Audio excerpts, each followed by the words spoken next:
This week on HomeKit News, the ecobee Smart Camera.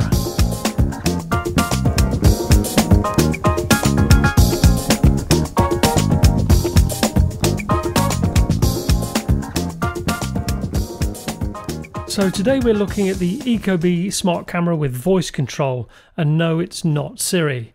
More on that later, but I felt it was a good idea to take a fresh look at this product since the release of ecobee's Thermostat Premium. ecobee make a few different products which all help to round out their own ecosystem, namely their thermostat, the occupancy sensors and their combined contact and motion sensors, so this camera completes the picture in some ways. The voice control I previously mentioned is via Amazon A, which is actually built into the camera, and of course it's fully HomeKit compatible, including HomeKit Secure Video. As I unbox this device, feel free to pause the video to take in some of the specs at the side. Now, first impressions of the camera is of a really solid feeling, well-made product. The stand that comes with it is made of a weighty piece of metal and allows you to use it as a regular stand or a wall mount with a bit of adjustment for the angle. It also holds the camera really securely, in case you wondered. The provided instructions come in English and French, which also includes a separate mounting guide card should you decide to mount this to a wall. As a nice touch, ecobee even include a screw and raw plug so you have the right size available. The power cable itself is of the coaxial type with a power cable measuring roughly 10 feet or 3 meters with the power brick permanently affixed to the cable.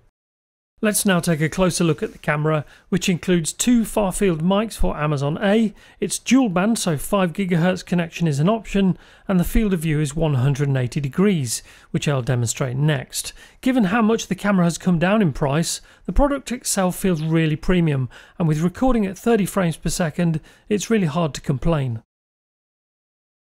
Here's the camera in action in HomeKit, with tracking and digital pan and zoom enabled. All of this is achieved without a motor, so you're getting what you see on the screen without any lens movement at all. It's pretty good. Pixelation is something I've seen with a lot of cameras when it comes to motion, but it doesn't seem there's much can be done about that. The camera does seem to produce some jitter when it's focusing on someone close by who isn't moving much, but this can be adjusted in the settings. You can of course turn tracking off and control the pan and tilt function manually, but only via the ecobee app. I'm using this with HomeKit Secure Video and have set up a motion zone, so when the camera stops tracking, it returns to its standard position, which is pretty cool. Night vision is also fairly good, and even when the lights turn on low like you can see here, it can switch to colour mode. Adding the camera to the ecobee app, which I do recommend, requires a free account to be set up, but it's worth doing in my opinion for updates and adjustment, as well as security, which is really quite thorough using two-factor authentication. When that's all done and you have the camera plugged in and ready for setup, you can continue with either HomeKit or just ecobee if you're going to use it only with their system or maybe Amazon. As I use this in HomeKit, I go through the familiar steps of adding the device, just like any HomeKit product. Once that's in the bag, there are just a few extra steps that help you get the best out of the camera. This includes whether it's going to be used as a baby monitor or if it's going to be pointing out of a window. Finally, after you've granted all the relevant accesses for the camera like the microphone and your network, you're pretty much good to go. So here's the camera in both the ecobee and Home apps, which I'll have a closer look at shortly. And as you can see here, I'm already using HomeKit Secure Video. I'll next try out a speaker test with a quick comparison to the Aqara G3. This is a test. 1, 2, 3. This is a test.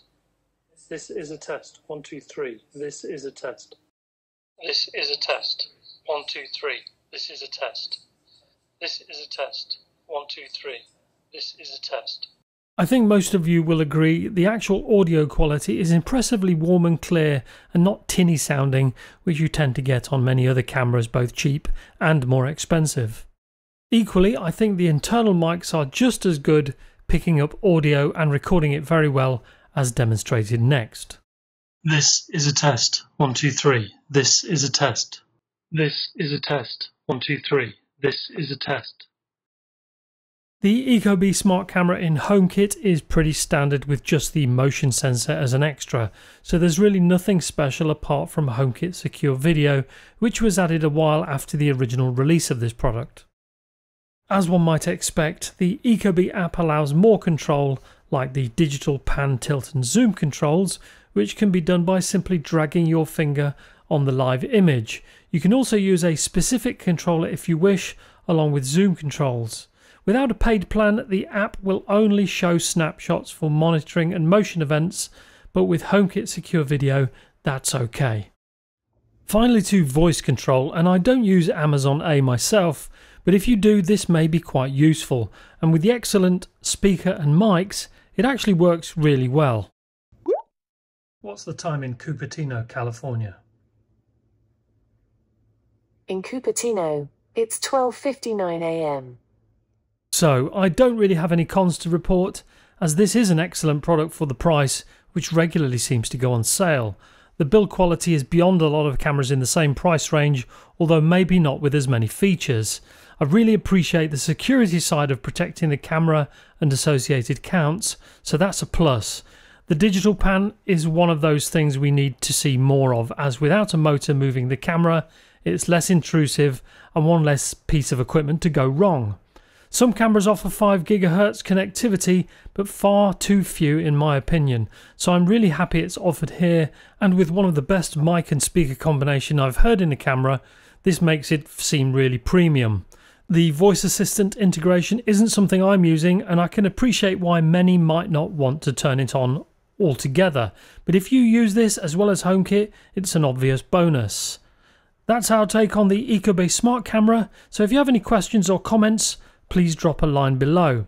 If you like this video, please give it a thumbs up and subscribe if you haven't already. Until the next time, stay safe and please learn the difference between samba and salsa.